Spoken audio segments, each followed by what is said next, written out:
You're listening to the Skeptics Guide to the Universe, your escape to reality. Hello and welcome to the Skeptics Guide to the Universe. Today is Saturday, May 20th, 2023, and this is your host, Stephen Novella. Joining me this week are Bob Novella. Hey, everybody. Kara Santamaria. Howdy. Jay Novella. Hey, guys. Evan Bernstein. Good afternoon, everyone. And George Robb. Hi, everybody. Yay. Thank you all for joining me. So this is we're doing this live streaming. This is part of a 6-hour live event that we're doing.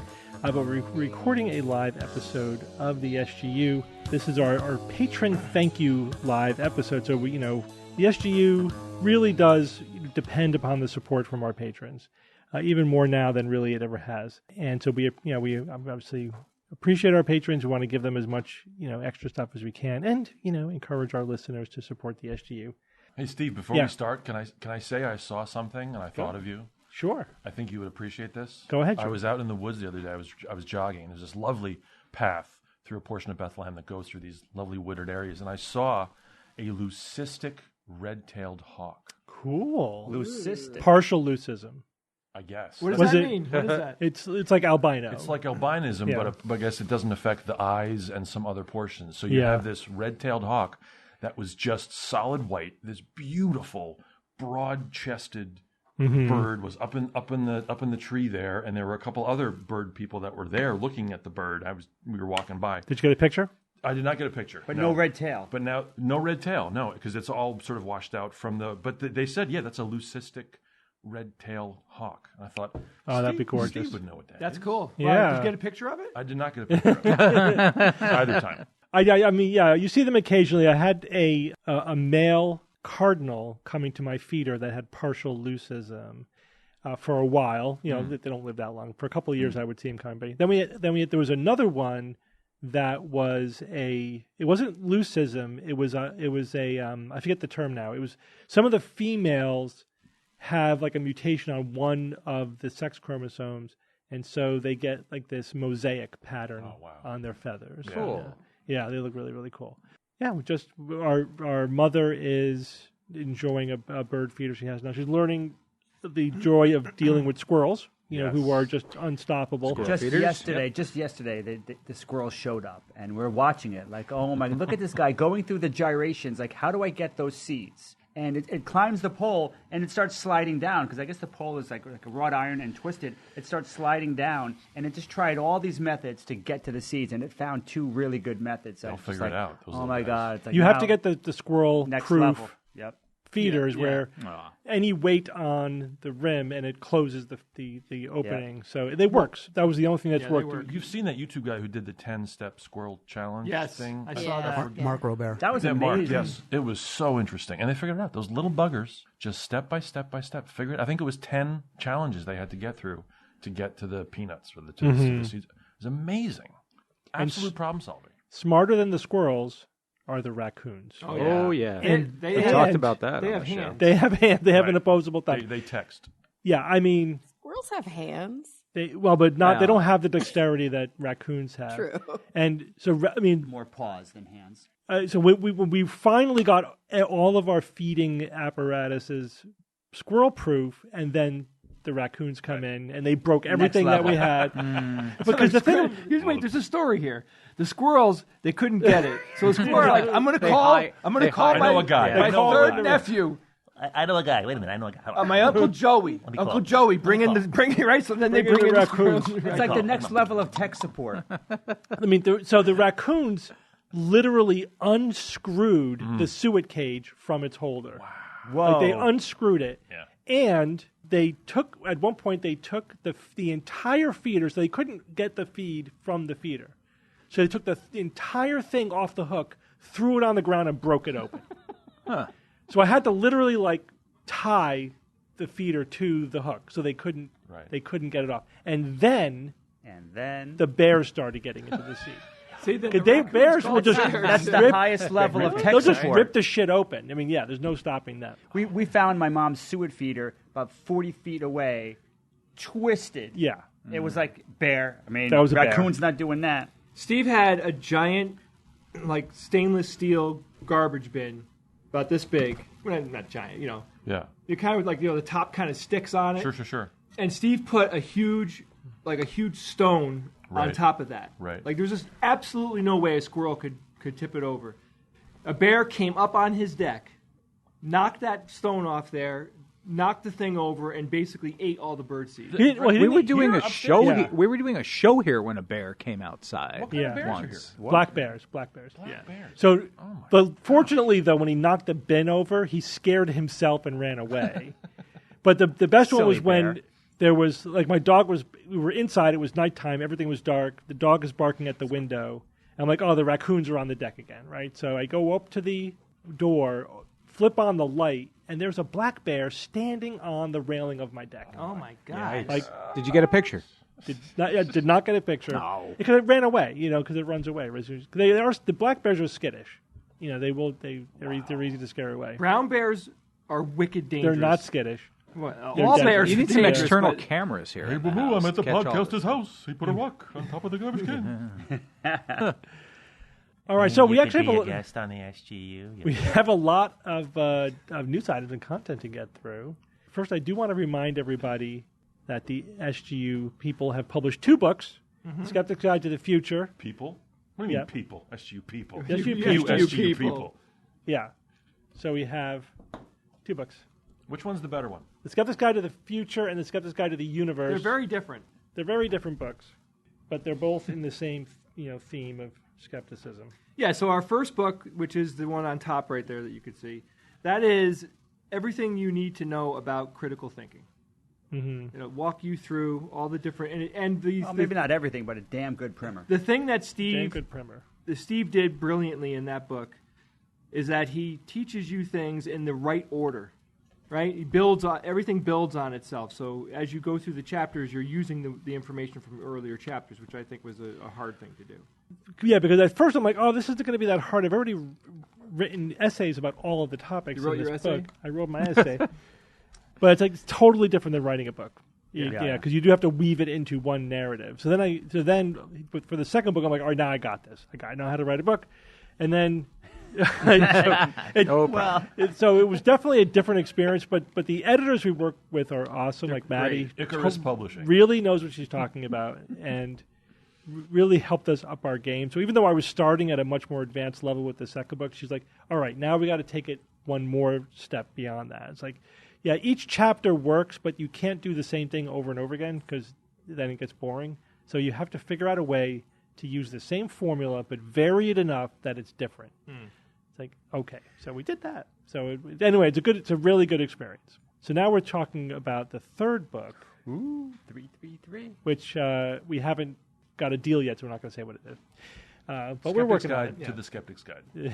That's what And introspective. Everything we think about Kara. Right. Well, talking about, we're going to start with Weird. Kara, actually. So Kara, I understand that New York is sinking.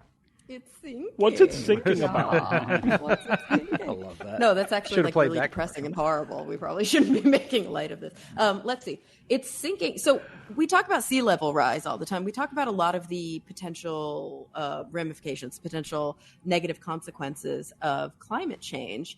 And one of the big ones that we often discuss is sea level rise. But unfortunately, there is another variable here that I don't think we often describe, and that is something called subsidence. This should have been a what's the word? Do you guys know subsidence? It kind of goes away. Subsides. It goes away? Something that It's- subsides, it lessens over time. Yeah. I mean, Right. But subsidence in this case is specifically referring to the actual gradual settling, or sometimes it can be sudden, like a sinking effect of the Earth's surface when the sediments underneath it shift or when loads on top of it make it sink down. So subsidence is actually happening, not just in New York City, but in a lot of coastal cities across the world, especially in cities where there are a lot of heavy buildings. There's a lot of heavy infrastructure. So, Kara, in this real case, yes. Isn't the opposite also happening elsewhere across the country in terms of the ground rebounding because the glaciers have left? because it compressed the crust a little bit, and now that they've gone, and it's been how many millennia since they've been gone, it's actually rising again because the compression weight is gone. So it's kind of interesting how now we have the opposite happening in other areas of the country. In other places. And actually, it seems to be the case that the rates are about matched. So I know that in this coverage, they were saying it's happening at 1 to 2 millimeters a year based on this new study, the modeling of this new study, which doesn't sound like much, but it's on par with the tectonic plate rebound that happens when glaciers melt.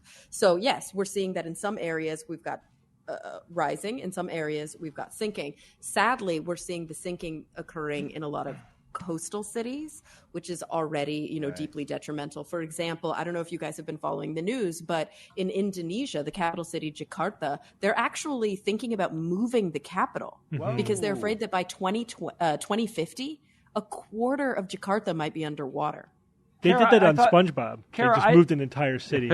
I thought that they already decided to move it, and they're starting the building of the new city. Is that not true? They may have, I think that they may have. have happened. I mean, it was very, very recently that they've been in talks about this. And Kara, this isn't like global warming speeds. This is like this city is sinking, and it's happening like on a yearly basis. It's getting profoundly worse. And that's because of the combination of all of these different variables, right? This is the rising sea levels combined with the subsidence. And so this modeling, this new study that was published in Earth's Future called The Weight of New York City, Possible Contributions to Subsidence from Anthropogenic Sources, they decided to basically model how fast New York City is sinking by taking measurements throughout the city and then estimating them. They basically put them on a big grid. They calculated the cumulative mass of more than 1 million buildings in the city. That worked out to be 1.68 trillion pounds. And then they made a grid of the city and divvied it up in these 100 by 100 square meter, basically grid points, and then converted the building mass to downward pressure by factoring in gravity. And what they found, and this, by the way, this modeling that they didn't even take into account roads, sidewalks, bridges, How about people? railroads. What about the weight of people? People. Yeah. It didn't take into account people either. It was just the weight of the building materials. And they found, that New York City is legit sinking. In places where the soil is clay or artificial, it's particularly prone. They even found a site where they had seen sinkage of the length of an entire ruler. And then in areas where it's built upon bedrock, we're seeing better anchoring and less sinking. I thought we built this city on rock and roll. Yeah, that rock That and would roll have is been really better. helping. What the hell? So here's something really interesting. And by the way, I think New York is ranking 3rd in exposure to flooding. A lot of Manhattan is only 1 or 2 meters above sea level. We saw what happened after, Sandy and after Ida. But here's something interesting that the write around, I'm reading kind of a write around on this in Science Alert. Like I mentioned, the main study was just published in Earth's Future, but they reference another study from last year, from 2022, that surveyed 99 coastal cities that were saying that this problem could be the same, if not worse, than sea level rise. Like this variable is something that we have not been paying attention to that could make it even worse. As of 2020, I'm reading this directly from the Science Alert coverage. As of 2020, scientists estimated that all the stuff humans have ever made was close to or already outweighing the dry weight of every last living thing on Earth. That's interesting. Wow. That's including bacteria. Trees, shrubs, bacteria, animals, plants, people. Wow. More Plastics stuff. alone are doubling the weight of all of the animals on the planet. I know. I mean, you hear from like the other side, people who are like trying to deny like climate change and global warming and everything. It's like, well, how could people affect the whole planet? The whole planet is so big. It's like, yeah, there's 8 billion of us. We have industry. We make a lot of stuff. At this point, anything we do has planetary impact. We just have to think about it that way. And just like you said, how can we affect so greatly, everything that's happening on the planet? That's a nice teaser if we get to it, if we have time today for the other news item I'm going to do later. All right. Thank you, Kara. Jay, give us an update on Artemis. Yeah, so I have recently been looking deeper into the Artemis program. Yeah. Because what happened was I read that there is supposed to be 11 Artemis missions, right? Like similar to the Apollo program, they had a whole bunch of missions that they plan out ahead of time, and they know what they're going to achieve. Are on they each budgeted one. for 11 missions? No. Yeah. No, they're not. They have a plan, but not a budget. They don't. They only have a plan up to the 7th mission. Have they budgeted for 7? No. No. So they have an idea for 11, a plan for 7, and a budget for 2, I think. 2. Really? Yeah. That's not going to cut it. I thought 3, because the third one's when they actually land Or on the 3, moon. yeah, it is 3. Yeah. But 3, they, yeah. So the problem is when we talk about budget, I didn't want to start with this part of the conversation, but it doesn't matter. When you talk about budget, they could get budget and then it could be some of Yeah. it could be redacted. Yeah. They could say, "Oh no, we can't give you that much," or they might not get as much as NASA was asking for, or that Congress had originally agreed to. That's going to be a problem, because Artemis is going to cost an incredible amount of money. Yeah. Now, keeping in mind, we don't even have the next SLS rocket built. Like they're building the landers, they're building the next rocket that they're going to use. Each rocket that they build is specific to the mission. Mm-hmm. So the costs are huge. We are trying to partner with other space agencies, of course, and spread the money out and everything. But still, it's going to cost an incredible amount of money to do this. It is the biggest project. It's going to the freaking moon. Yeah, it's the biggest project you could ever run. It's a damn near miracle. Anytime a rocket gets off the face of the Earth, it's a miracle as it is. But I wanted to I want to go into more details about Artemis, things that probably a lot of people don't know because we're really only hearing about the next latest and greatest mission. Here's an interesting fact. Humans have not been to the moon since when? Does anybody know? 1972. December 72. 1972. I think it was December 14th, 1972. Gene Cernan, was that the last? That was Apollo 17. I think you're correct. Yeah, Apollo 17 17 sounds right. All right, now think about it. Apollo 17, 1972. That means that most people alive today were not alive when that moon mission happened, right? Sad. Most of them. Yeah. Think about it. 50 years old. 51. I suppose that'd be about right. Past yeah. 50. There's more people below 50 than there are above 50 alive. Probably. Okay. Or at So- least half, probably.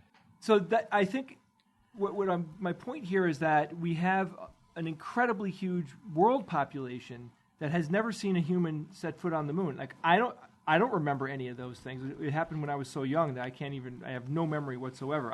I think it's one of the hugest feats of exploration that humans could ever do is put people onto onto the moon or onto Mars or whatever. It's something that I think the world should be enthralled with.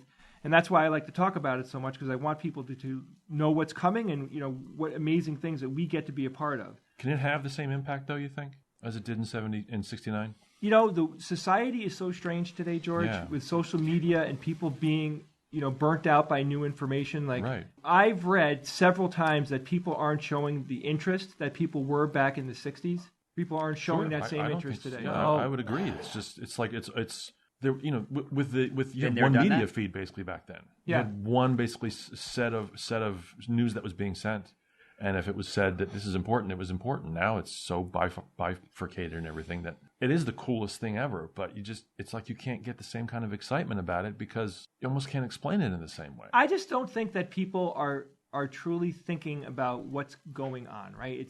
Right. It seems like a science fiction endeavor. Yeah. I've seen it before. I watch all these. Of course, we've seen tons of things that don't exist or whatever. But to understand, to truly let it sink in that this is real, that people are strapping themselves to a rocket and they're going to walk on the moon and they're going to build a base on the moon. I wonder if that's part of it, though, Jay, because when the first moon landing happened, you didn't have the special effects that you have now. Mm-hmm. So you could be enthralled by, a single guy walking across a powdery landscape. Yep. Whereas now, we've seen every incarnation of space travel. We've seen, in movies, in fiction.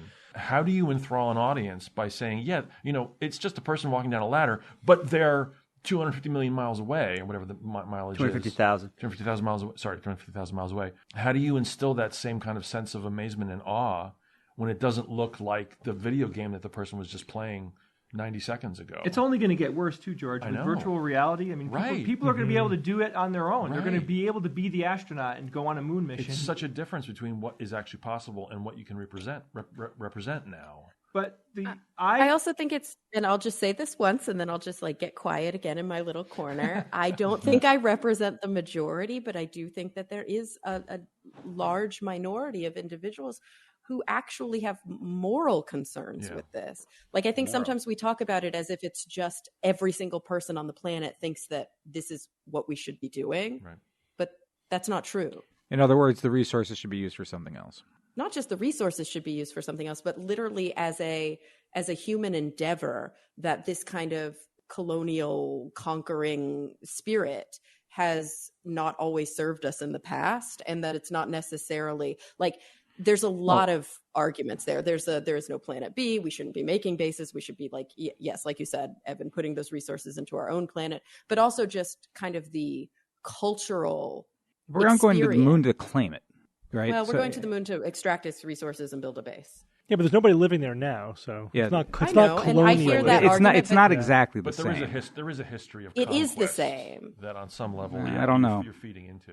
But you can disagree with me, and that's fine. I think it's a valid conversation, but you can't minimize that it is a valid concern. And I think the only thing that I'll say, and I know that you guys don't like this, is that was the exact same view when individuals were conquering other nations. It was, well, there's no people there. And I understand there actually aren't people on the moon. I'm not trying to say that there are. Yeah. It is a big difference, but it's still a similar viewpoint, which is sort of like, we'll worry about it later. Let's minimize the concerns and we'll fix it.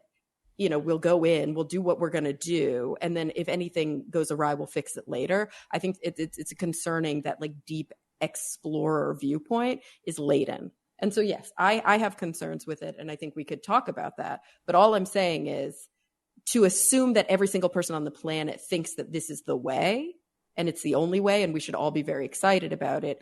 It does minimize like a lot of indigenous perspectives. It minimizes a lot of perspectives that are out there that maybe don't have a platform. So just saying that. I tend to disagree with what you're saying. Like, I think there should be a mindfulness. I think that we should be very much thinking about the impact. It's a complicated issue, and it's definitely a different conversation, and which I'd love to have. I mean, I'd like to explore it because I haven't given your perspective much thought. But what I would say, though, what I think is, a concern that I agree with is that, we shouldn't be, like, one nation shouldn't be claiming or exploiting the moon for themselves. This should be a planetary endeavor. Yeah, because there's no one there now, I don't think there's any colonialism concern. The fact that we did bad stuff in the past, is true. It doesn't mean that we can't do anything that's exploratory or that develops new technology or everything because it was abused in the past. It means, we have to make sure we don't make the same mistakes going forward. I do think that we are a lot more thoughtful now than we were even 50 years ago. We were basically fighting a Cold War 50 years ago. And I think we are doing it for better reasons now. It doesn't mean that it's perfect. But and I do think we need to. That's a very important conversation to be having to make sure we aren't repeating mistakes of the past or going in blind and not thinking about the consequences. Right. I do think there are some thoughtful people talking about it, but it's good to keep elevating that to the top of the conversation and not just assume it's all good. Yeah, I mean, I agree, Steve, but you can't rule out the whole Cold War aspect to it because part of the reason, I don't know how much, but part of the reason we're going back or something that's being factored into it, maybe retroactively, is the fact that, well, if we don't claim certain areas, then China absolutely will. Mm-hmm. And so China has replaced, the Soviet Union to a certain extent. And but space travel, like with the ISS, has been an opportunity for internationalism. And it can make it into successful. It is happening. Yeah. I mean, look, there is massive collaboration going on with the Artemis program. Yeah, so it can be turned into a positive thing. Is Artemis going to put an American flag down when they go? I don't think so. I honestly don't. I honestly don't know. I'll tell you what they will put down. They will put down a black man's footprints and a woman's footprints. Absolutely. And that's a huge deal. Yeah. And it's a fantastic decision that they made for young people. Oh man, I think the first two people on the moon are going to be a black man and a woman. They should have made it 50 years ago, but I agree. Yeah. But 50 freaking years ago, I mean, look at how. It was a different set of circumstances that got us to the moon 50 years ago. It was totally different. Culture. So according to NASA, this is supposed to be the beginning of the exploration of our solar system, starting with the moon. Humans are going to be investigating in person our solar system. Of course, the moon and Mars are the two best places, I think, for us to land ships and to get, boots out there. But this probably is going to be the beginning of an effort that's going to, exist at the very beginning of, in the middle of, and through a very much developed space economy. We're moving humanity into outer space. This is the beginning of it. So we could talk about the ethics of that. I think we should. I think it would make a very good conversation. But I'm going to be talking about Artemis in a very positive way for the next 10 minutes. So anybody out there, just strap in, because I love this stuff. Got it. So at its earliest, what we're looking at is 4 people will land on the moon by 2025. Oh, come on, Jay. Jesus. Yeah. Now, I should correct that. I think 4 people will go to orbit the moon and 2 people will go to the surface of the moon. We're going to do a similar thing as we did last time. NASA plans to build a sustainable presence on and around the moon. That's good. That should make Kara very happy. Like I said, we have 11 missions in the queue. They think it'll take 11 missions to get to the point where we're ready for Mars. Mars. Some of these missions will be crewed, some of them will be uncrewed. The plan is to build the Lunar Gateway, which is, just think of it this way. When you hear Lunar Gateway, just think of it as a space station around the moon. Yeah. It's going to be a permanent space station. There'll be a habitat for people. They're going to be adding components to it that'll give it more power, more ability to communicate better with the Earth, a refueling depot. All of these types of things will be added as the missions go by. And then we're also going to construct a permanent Artemis base on the moon. I think, what I'm reading now, the base is going to be called the Artemis base. Will it be on the surface, or will it be in a lava tube? It's going to be in the South Pole region on the surface, maybe tucked away in a crater. Okay, so it's not exposed harshly to one set of environmental factors than the other. Right, and I think they want to get them kind of on the cusp where light and dark are. Right. So the temperature... That's also where the water Maybe probably near water. Yeah, Yes, the water. exactly. Yeah. Well, what about, what kind of protection are they planning for things like micrometeoroids? Bob, I haven't read anything about that. That's no joke, man. They're going to be out in their spacesuits, in their I know these spacesuits are way better than any other spacesuit we've ever developed, but I don't think it can handle that. It absolutely can't protect against micrometeoroids. That's why they're going to need better protection in terms of where they're going to be housed. You need some protection, because a direct hit would be bad. Forget it. Even a secondary hit is not good. That's the lava tube advantage, right? Lava tube. Yeah, it seems like a no-brainer. So there's many reasons why NASA is saying that we should do this, right? One of them is it's basic human exploration. It's a part, a lot of people would argue that it's a part of human nature. It is achievements that, NASA spending this kind of money on all of these technologies that need to be developed. We've seen historically that these technologies have a massive downstream effect into humanity. Like simple things like everybody knows, like, duct tape. That's from NASA. Velcro, baby. Velcro, yeah. But there's thousands of technologies in these things that happen. So it isn't a complete waste of money. There is a downstream effect that comes from all of that technology. But ultimately, the moon missions are in place to make us ready to go to Mars. Mm-hmm. And I think that the backbone of all of this, again, is human exploration, right? Yes, technologies will be built. Yes, business will be involved. There'll be the ability for normal people like us, one day to go into outer space. Mm-hmm. All of these things are going to come with what's happening with NASA right now. Most of the equipment and technology we need to go to the moon, it's not built yet. We have the SLS rocket blueprints, right? Because we don't even have one right now. They have to build another one for Artemis 3. Or 2, rather, right? We got 2 coming up. Well, 2's coming in 2024. Yeah, I have the dates right here. So the earliest... let me just get to So they must be building it now. Yeah, I would say that they're already building it, because it's incredibly complicated. So here's what we have. We have the Orion spacecraft, right? This is the command module that the astronauts live in when they travel to the moon. And we have the SLS rocket technology. Those are right now in the works to continue to build these crafts that would be for future missions. This is what we don't have built and what we need. We need 3 different kinds of lunar landers for different types of missions. We need them to build the XEMU spacesuits. We just have the prototype test ones that the astronauts are training in. We talked about that. But they don't go to outer space. Those suits that they showed are not ready for space. So they have to build all those spacesuits. We need a lunar rover that will be unpressurized. We need to build the entire Lunar Gateway space station, which is a ton of money and work. boy. And we need a lot of things that they're calling exploration ground systems. All right, so let's get to the details about these early missions. Now, Artemis 2 is going to bring 4 astronauts to orbit. That's scheduled to happen November of 2024. It's a 10-day mission, and the people that are going are Reed Wiseman, Christina Koch, Victor Glover, and a Canadian Space Agency astronaut named Jeremy Hansen. They are a lock for Mission 2. Wow. Artemis 3 will land people on the moon and is scheduled for late 2025.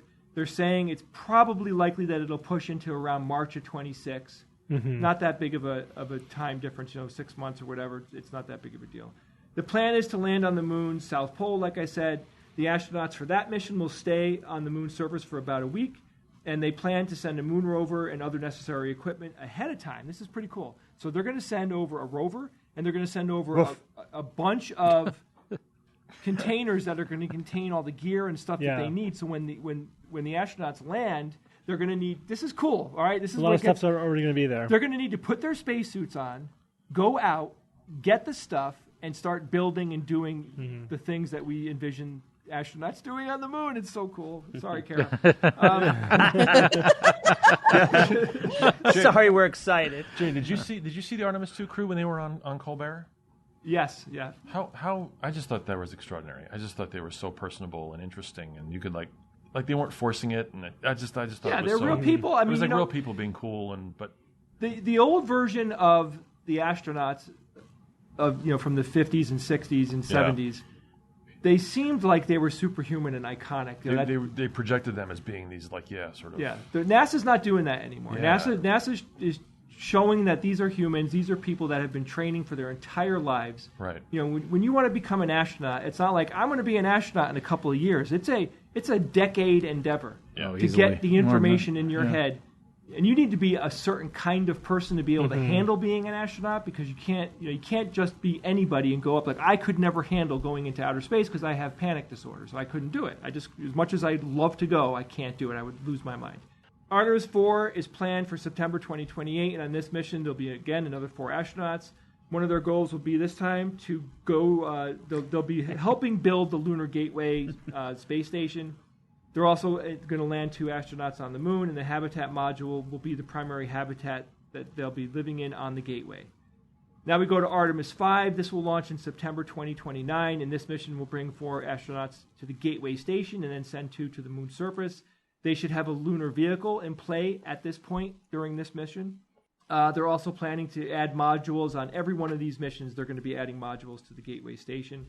Artemis 6 is scheduled for September 2030, and Artemis 7 is scheduled for September 2031. Now, at this point, they know what they'd like, where they'd like things to be. They can't 100% say what's going to be happening for 6 and 7, but they have an idea of where they think things will be and what they'll be able to achieve. So they think that there'll be a permanent crew on the Lunar Gateway by then. So, by 2030, 2031, we'll have people living out there all the time. Yeah, I hope the whole mission gets funded and gets carried out. You know what I mean? I do think it's a good thing to develop this technology, develop our ability to be a species that could live in more than just this thin envelope on this one planet. I think long term, that's a good thing. I mean, eventually, humanity is going to have to leave the planet if we're going to survive. I know it's a very long time in the future. That's a very long time. That's not the reason to do it. I mean, because that is too far. It should be too far in the future to worry about it. And it is correct that no matter where we go, it's not going to be anywhere near as hospitable as the Earth. Even if we trash the Earth, it'll still be more hospitable than any place anywhere else in the universe. That's why the Earth is amazingly precious, right? We got to really take a moment to think about the fact that the Earth and humans evolved to cohabitate, right? We belong here. Yeah, we evolved to the Earth. Right. Yeah. Our physiology is tuned to be on this gravity with this amount of air pressure and everything. So that's why I think back to that Nexus talk, the 2 NASA people that spoke, and it was so fascinating. It was so interesting. But ultimately, to me, it was disheartening, because so much of what they talked about was like, well, we have to fix this, and this is impossible, and this is a thing, and this we can't do.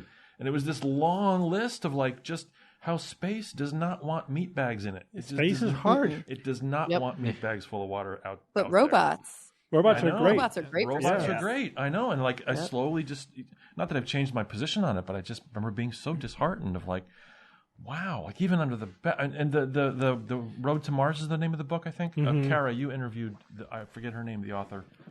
Mary Roach. Yes, Mary Roach's book. I read Hacking that. for Mars. Packing for Mars. I read that Yeah. too, and every chapter was like, oh man, It's hard. It is man. hard. Yeah, it's very disheartening. Nothing easy about it. All right. All right, I want to thank everybody for voting me as the obvious rogue to be an astronaut. Yeah, in the chat. Followed by Kara, a distant second, and even more distant Steve in the third. So, thank you very Wow, much. is that happening in the chat? Yes. Oh, yeah. A huge sample of 4 people, but it's good. It's, It was at least 9. at least 9. I am perfectly fine being home on Earth making meatballs and bread. While you're doing that, we'll be able to talk. We could talk to each other. Just come home. That's all I want. Yeah. All right, George. I'd bring meatballs. Yes. With me. I titled your segment that you're going to talk to us about. What about second breakfast? I love that. It's perfect. You're always trying to figure out, we as critical thinkers, we're trying to think, what's the next kind of BS corporate scam that's going to be sort of fed to us? This week, yeah. You try to think, what are they, when are they going to start selling bottled moonlight? Like when like that's going to be the next thing, or some kind of, here's a gravity blanket. Like you try because the thing eventually shows up and you go, oh man, like who's doing that? Well, a number of years ago, Taco Bell had an ad campaign where they sort of tongue in cheek said they're bringing around the 4th meal, and this was this idea that Taco Bells were staying open late. And, at midnight or 11 or 1 in the morning, you go to Taco Bell and you have your 4th meal. Ha ha, wink, wink, wink. Well, turns out that Post now and a bunch of other companies are trying to literally and legitimately market this idea of a 4th meal or foods that can encourage sleep. Oh, wow. Foods that encourage Interesting sleeping. angle. What a angle, bunch right? of BS right out of the gate. Out of the gate, right? Right. Out of the gate. So there's this idea that Americans, humans in general, but Americans specifically, love to snack. They love to, after the meal, you love to have a snack. Well, what if we could provide some kind of guilt-free snack on some level that also encourages sleep? Because 1 in 5 Americans have sleep problems, especially post-COVID. COVID just threw everyone's sleeping patterns into just a tizzy. And there's an epidemic now of people not getting full nights of sleep. And of course, it's like, ooh, let's market to those people that are having miserable night's sleep by giving them basically cookies to eat. So, Wait, we need Taco Bell for this? no, Taco Bell was just the 4th meal thing, but they were kidding. They were joking about it basically. But this idea now that here's a 4th meal and it's going to be essentially like a breakfast. So Post cereal and Post brands has realized that they're not as popular now in the morning as they used to be, because mornings now, people either aren't having breakfast or breakfasts tend to be kind of on-the-go things. So like yogurt or like, granola bars or things you can just quickly have and just scarf down, as opposed to sitting down with a bowl of cereal and milk. And they realized, if we can put together some kind of a cereal for before bedtime that has, and we're going to throw some crap in there that we'll tell people helps them sleep. So now you have products, not just cereals, but you have this whole line of products being introduced. So one's called Sweet Dreams cereal, right? And according to their website, it's made with delicious and wholesome ingredients. Right there, right there's your warning, right? Wholesome, Right there's your warning.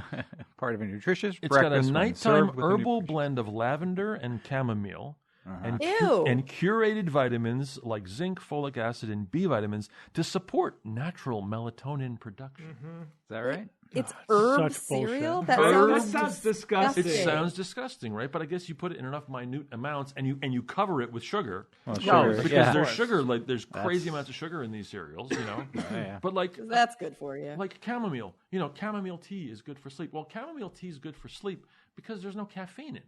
It doesn't induce sleep. It just doesn't have the caffeine that tea and coffee has. Yeah. So, let's put chamomile in it. You could put notebook paper in there, because notebook paper has as much effect on sleep versus caffeine as caffeine does. So you could put whatever you want to put in there. It's amazing. So there's all these products now. So there's Sweet Dreams are available in Blueberry Midnight. You get it? You see? And also, Ooh, I want that. And also, honeymoon glow. Doesn't that sound delicious? gosh. For a little pre-sleep snack, you're gonna have some Is cereal. it honey moon glow or honeymoon glow? Honey moon glow. Okay. Moon glow is That's one word. totally different. One word. George, can I just interject real quick? Please. Because first off, this really actually pisses me off. Yeah. Because the last thing that Americans need to do is open their goddamn pie holes more. Right. Especially at 11 at night. At 11 o'clock at night, Yep. you shouldn't be eating that late anyway, because it actually eating could disrupt sleep from what I've read. Totally. That I was going to say, like that. Yeah. That's like I review sleep hygiene with most of my patients because, again, sleep is a huge problem for Americans, and it's very comorbid with a lot of medical issues. And so, like, number one on the list is don't eat right before you go to bed. Right? You go to bed with an empty bladder and an empty stomach. You don't want to have stuff churning around in your stomach. That also can lead to gastric reflux because you're laying down. You don't want to have a full stomach when you're laying down. And have stuff pushing up on it. Yeah, well, gentlemen, tell this to the makers of after-dinner mint chip ice cream. Creamy peppermint ice cream loaded with chocolate chips on the inside and a friendly and smiling crave monster on the outside. There's also bed and breakfast ice cream. Yummy, creamy maple ice cream with chunks of waffles. So good, you'll be dreaming about breakfast Did you say all chunks night of long. waffles? Chunks of waffles. I like waffles. this Chunks idea. of waffles. Here's my favorite George. one. Ready? Cookies and dreams. Cookies and dreams? Rich and creamy with chunks of dreamy chocolate chip cookies. The answer is always yes. Speaking of cookies, there's prime time chocolate chip cookies, a bag of 3 to help you sleep. And there's also sleepy chocolate bars, gluten-free, milk-free, GMO-free, blueberry lavender flavor, 60% cacao. Sleepy chocolate combines a thoughtful blend of powerful botanicals, including chamomile, valerian, lavender, and lemon balm, with the clinically researched benefits of magnesium and melatonin in a blueberry lavender flavored bar designed to help you fall asleep faster and more soundly with no lingering effects the next day. George, who is That this? sounds What company is disgusting. this? 50 cookies for $48. Oh, man. By the way, company. melatonin does not help you fall asleep. That's what I thought. No, all it does is shift your circadian. Yeah, it helps you. It cycle. helps you shift your circadian rhythm. Yeah. And even then, it's like marginal. But even if we give them the pass on that and say, okay, it works for that thing, it's not an sleep inducer. It just helps you establish your 24-hour rhythm. It's good for sleep For jet shift lag. disorder, for jet lag, but not for insomnia. And in fact, what helps you release your brain does release melatonin when it's time to induce sleep, and what helps it do that? Masturbation. Dark. Dark, low light. So put don't- away your don't bring your phone your to bed. smartphone. It's another that's also on the list of like good. Richard Weissman, speaking of nexus, Richard Weissman had that great talk about sleep that he did, and he talked about how modern bathrooms are designed to be these bright white subway tile things that like totally disrupts your sleep. Last thing you do before you go into the bedroom is you go into this bright white, brightly lit bathroom, and after that talk, I changed the light bulbs in my bathroom. It made the biggest difference. Wow. Like at night, Yeah. just to kind of have that Don't chill. turn the light on when you go. You have Just- chill So light George, at I have night. I have an amber nightlight Yes, in my bathroom yes. that's low. It's on the floor, so it's motion detecting. But even when I And brush that my way, if I teeth get up to beforehand, pee, right. Yeah. Even You before keep bed. the lights off, use the amber Totally. light. I and, just like, don't turn on the lights and don't turn on the lights. and hope my aim is good. Yeah, just clean cross up in the my morning. fingers. Even That. before you go to bed, as you wind down, as you go, just brush your teeth and wash your face, what you're going to do at the end of the night, to not do it in a big bright white environment. Yeah. It's amazing. I the just use effects out of it. candlelight. There Yeah, you you go. want that kind of more orangey amber. I hygiene. feel so bad for you mortals who have to think. I sleep in 10 seconds of my Right, head who hitting have the to pillow. think, 10 seconds. Sleep hygiene. I've got to think about the hour or two before sleep to go to sleep. Yeah, good for you, It's- Bob. All right, let's it's move on. you poor schmucks. You poor schmucks. I do feel bad because my wife has a All right, Bob, tell us about the most dangerous toy ever invented. Okay.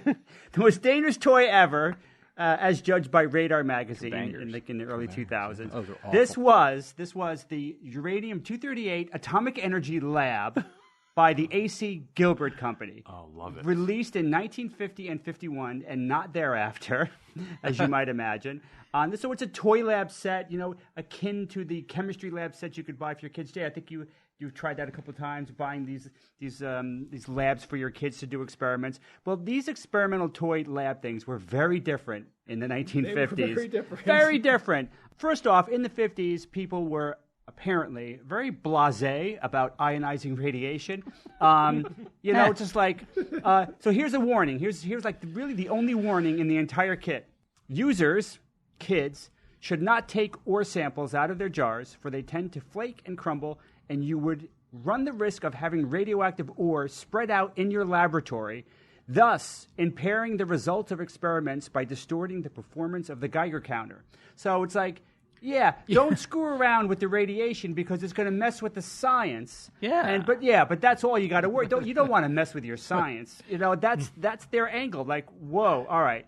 Now, I could imagine 10-year-old Bob in 1950. I wasn't 10 in 1950. I wasn't even born. But if I was alive and I had that, I know I'd be taking this radiation and trying to turn Steve and I and Jay into superheroes using the radiation. So, this would not have been good for us, and I think for many kids. All right, so what would you find in the kit? You open the kit.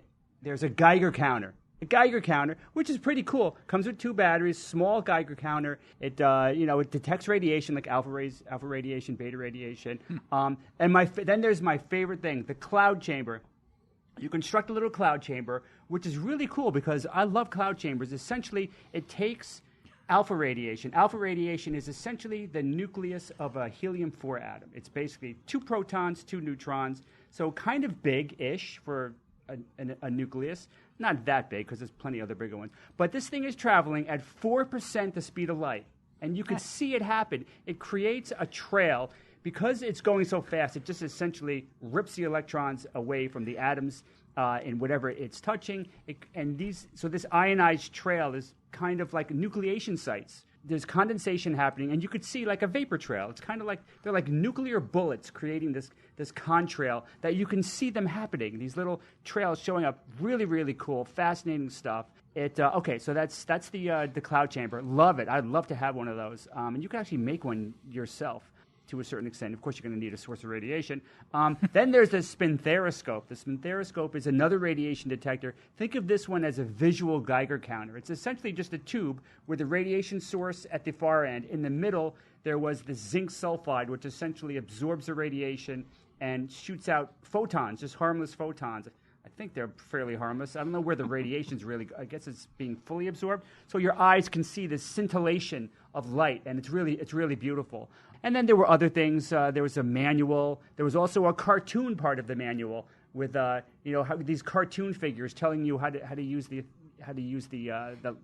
toy lab. You can fight communism with a cloud chamber. Right. But the real meat of this is the radiation sources. What are we talking about in terms of like ionizing radiation? So the radiation sources included radioactive lead, Pb-210, emitting beta particles, energetic electrons, anti-neutrinos apparently. There's the ruthenium, which is also released beta radiation. That's Ru-106, and let's see. There's also no plutonium. No plutonium. Radioactive zinc, which I think emitted positrons, which is pretty cool. How many kids died? So let me patience. My favorite. Yeah, how many patients were there? My favorite was the 4 sample jars containing uranium-238 ore. Yeah. This is beat that. Real ore. This ore came from the Colorado Plateau region, and it was audenite, torbernite, uraninite, and carnotite. So this is real ore. It released alpha particles, 4 protons, 4 neutrons, the helium-4 nucleus I was talking about. So it's alpha radiation, essentially. So a lot of radiation going on here. How dangerous was this really? Yeah. Not very dangerous. If you use this toy properly for a day, it would be similar to being out under the sun for the day in terms of like UV exposure. Not really dangerous in that way. The alpha particles are, even though they're going at 4% the speed of light, pretty much hitting the air is going to have an impact. Hitting even the dead skin layer of your body is going to stop it. Not really a danger. Beta particles, energetic electrons, also, even though they're more penetrative, they're not really that much of a hazard if you're using them properly. But, and the big problem with this, for me, with kids using this, is the fact you open that uranium ore and you take it out. Who's not going to do that? Mm-hmm. we would have cracked that shit open so fast. Oh my God! First thing. If that flakes away and breaks apart, you are going to have radiation kind of all over. And the big risk here, the really big risk is if you inhale it or if you ingest it. What happens? Because you get that inside of you, and then you're going to have problems. Then you're going to. I tried to find details. It was hard to find exactly what would happen if you totally abused this kit. I couldn't find details, but you do not want to ingest it. You don't want to inhale it. That would be bad. What about handling it though?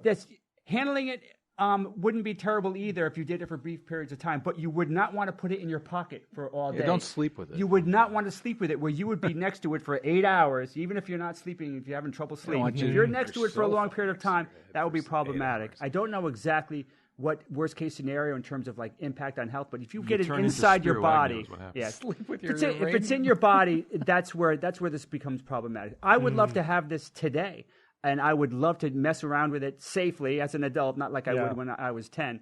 And then it would be great, but there's no way that this is going to be sold. So why did it fail? Now, this didn't fail because it was full of radiation. It failed because it was expensive. This was $50 in 1950. Wow. Yeah.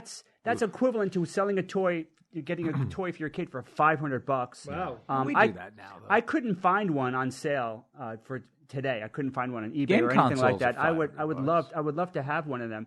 Plus, also, some people think that it was a little bit too advanced for kids. I kind of agree with that. It was a little bit advanced. That's another reason why it could have failed. And also, a lot of other similar kits were also dangerous. Not as dangerous as this one, but some chemistry kits back in the 50s could start fires. Actually, started fires if you accidentally put the wrong lid on the wrong jar. It caused fires. So plus, Bob, you could think of tons of toys, just statistically, like lawn darts. How many kids have their eyes poked out by lawn darts? I mean, we don't think of that as a dangerous toy. You would think the uranium's more... I'd buy those today if they sold them. Yeah. Oh, yeah. When this was determined that this was by Radar Magazine, that this was the most dangerous toy of all time, they're not including toys like shurikens or BB That's a guns. toy? Because those are... Yeah. Shuriken's a toy? What's a shuriken? Like it's a throwing star. It's like a Chinese Ninja throwing star. star. I never thought that was it's a weapon meant to poke your eye out. Is what it is. You can't compare it's a nerd this. badge. Yeah, you can't compare this to toys, even if they're toys that were meant But to harm people. we had them as young teenagers, and we practiced throwing them. and threw them. Into I the- still have into the- mine. I had a me bow too. and arrow kit that I played with Yeah. too, and I could have shot my sister. Yeah. You know, So I'll end by saying that soon after they only sold like 5,000. They only made 5,000. I don't know how many they sold. And not too long after, they stopped it in 51. And not too long after, especially with the 1966 Child Protection Act, stuff like this would never be allowed in a toy. Even so, when you look at chemical sets now, they're very not dumbed down, but they're kind of attenuated and really, really, really safe compared to the stuff that they were coming out with in the 50s and the 60s. So when I read this months ago, and I'm like, I want to talk about this because this is so much fun to think that a toy like this was available, and a lot of nuclear scientists helped create this. They took this very, very seriously. I kind of really liked that they thought it was really important to get these kids into nuclear science at such a young age. They really, it was coming from the right place, but it was just overpriced, which is why it wasn't popular. It was the future. It's just so funny to look back and think, are you kidding? Uranium, but it is safe. This stuff is safe. People have collections. And they've had uranium ore collections, for literally decades, and they're fine because they're adults and they handle it properly. They don't ingest it. They don't eat it. And they're probably exposed to more radon in their basement where they're storing their toys, right? rather than this or toy itself. bananas, eating bananas, things like that. That's always I like the banana scale. Like there's more or less radioactivity than eating a banana. Yeah. There's a museum just a couple blocks from my house in town, and it's a boutique museum, and they recently had a sort of a whole display of toys. The whole museum was taken over with toys, and they had 2 of these kits there. Ooh. They had removed the uranium from them. They made it very clear to everyone that there was no radioactive material in the stuff. But they had a room of 50s toys, and so they had the pogo stick, They had the springs on the bottom of the shoe thing, and they had two of these chemistry sets there. It was fascinating. It was really cool. I think they had a Star Wars room too that would knock your socks off. It was like every Star Wars toy. Perhaps statistically, for dangerous toys, or if you want to talk about fatalities and that kind of stuff, it would probably be toys that were choking hazards. Yeah. That probably is where you will find the most injury and death. Like, so whatever age you guys were, I'm like 5 years younger. Yeah, right. You were that age by default. I remember being in the basement. We had a a wooden target board in the basement that we put up on the wall and practicing throwing shurikens. Right. Right? We had all sorts of weapons and stuff. We were playing with explosives at that age. I mean, setting stuff on firecrackers, fire. Fireworks. Stuff on fire was all. We were somewhat responsible with No, firecrackers. we weren't, Bob. I almost set the house on fire. No, I'm talking firecrackers. I was with you with the gasoline. Oh yeah, that was we could have blew up the house. That was this was rugged 70s living, man. The fact that we all have all our fingers and eyes, it's a miracle. It's amazing. You guys didn't wear helmets on bikes, right? No. My mom bought me a helmet that had a red light on top. She thought I was going to wear that when I was riding a bike. No, I remember looking at her, laughing at her. Like, no safety. I remember sitting in the front seat of my parents' car. Yeah. Dad was driving. Mom was in the passenger seat. Right. Smoking, I was sitting drinking on the armrest. Right. I was a little shit, so the armrest came down, and I would sit there. How crazy is that? Kara, did you have a helmet on a bike as a kid? Yeah, I think so. Okay, just curious. I was a kid in the 80s. Right, so like by that point, bike helmets were a thing. Kara, have you ever blown anything up, ever?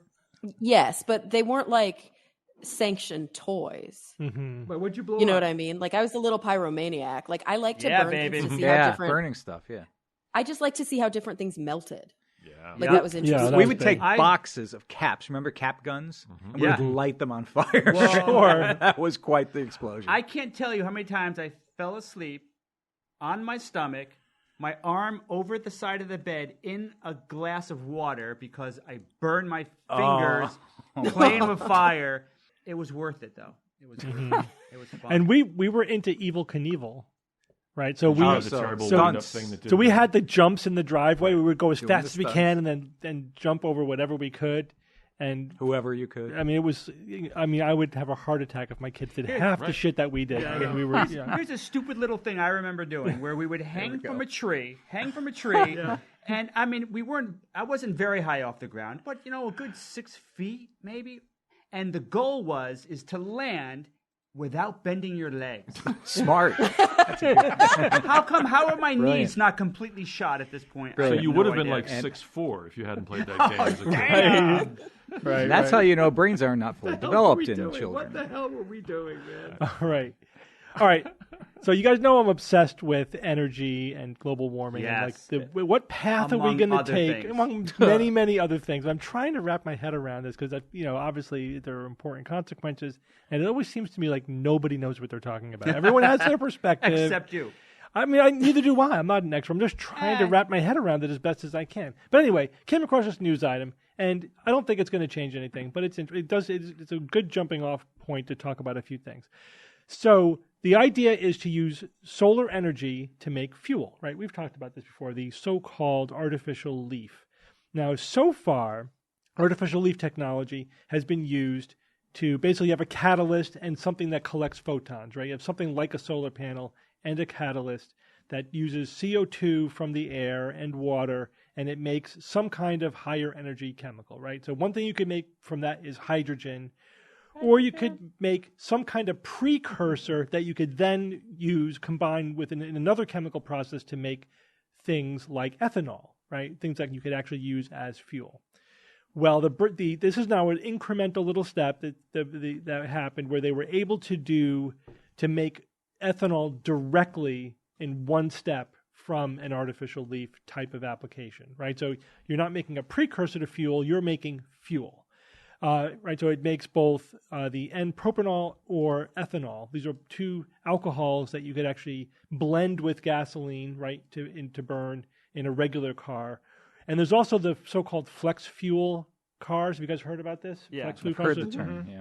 So they could use like up to 85%. Wow. The alcohols. Yeah. So and then there are some that could even you can make cars that could run 100% on alcohol. So what would be the advantage here? The advantage is that, of course, these are carbon neutral, right? Especially if you're using solar energy to make the liquid fuel, the fuel is basically taking the CO2 out of the atmosphere, and then it gets released back into the atmosphere when you burn it. So it's it's circular, right? So there's no sequestered CO2 that you're digging up from the ground and releasing into the atmosphere. You're taking it from the atmosphere and then putting it back, so it's circular. So that would be essentially considered carbon neutral. Same is true of biofuels, but the problem with biofuels, if you're making that fuel from corn or whatever, is the land and water use, right? This is agricultural land that we're using. We could be using to grow food, or we could be using to not grow anything, just to let it go wild or whatever.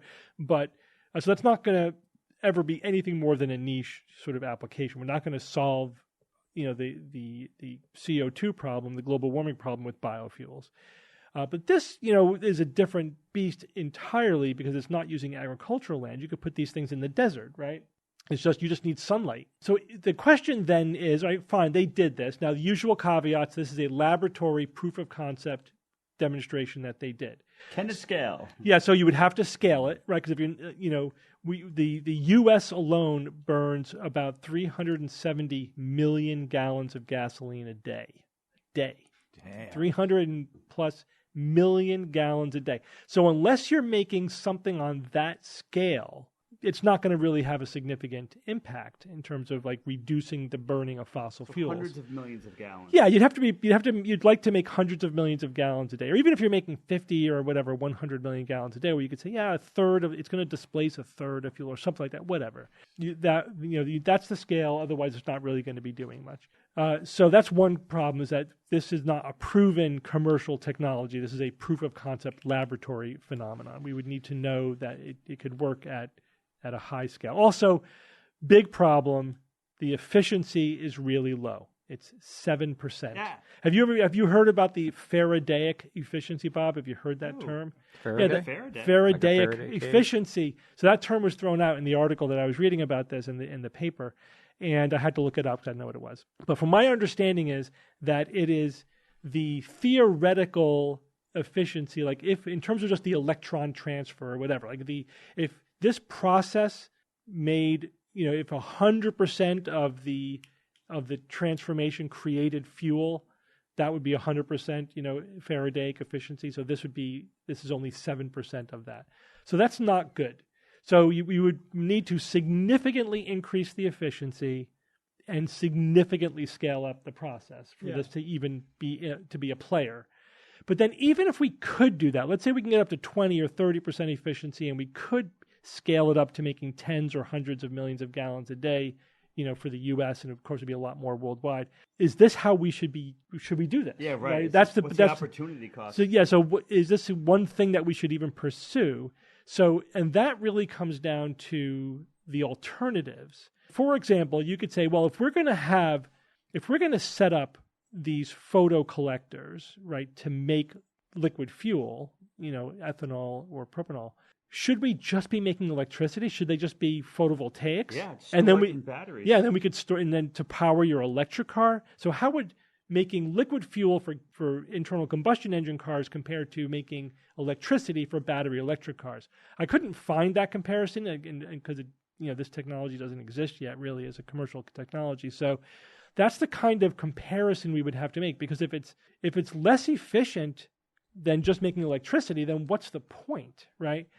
The other thing is, should we be making ethanol? What if we use this technology to make hydrogen, and then we use hydrogen fuel cell cars, right? Or we use it to feed hydrogen into industry or into, whatever we use hydrogen for, or just to store energy. Yeah, but you and I talked about the hydrogen thing. So the hydrogen, in my opinion, is a big no for a lot of reasons. The efficiency is low for hydrogen. It's a gas, so you got to store it under pressure, and that adds a lot of inefficiency. It takes energy to compress it. Yeah, even if we put this aside, the safety issues, because probably the current hydrogen fuel cell cars are pretty much as safe as driving around with gasoline, which is also a highly combustible thing. So so the safety issues are probably not a deal breaker for hydrogen, but it's a gas. It's got to be compressed. It's got to be stored under pressure. It's hard to store. It's hard to keep it from leaking. because it's a very small element, obviously, and it's also very reactive. It causes something we call hydrogen embrittlement. It's just not a great, and we don't have the infrastructure for it. We don't have the infrastructure for it. Electricity can be got anywhere. Why would we build? That's crazy. But so the big advantage of going directly to liquid fuel is that it's liquid. It's easy to store, and we already have an infrastructure and for it's it. energy dense, right?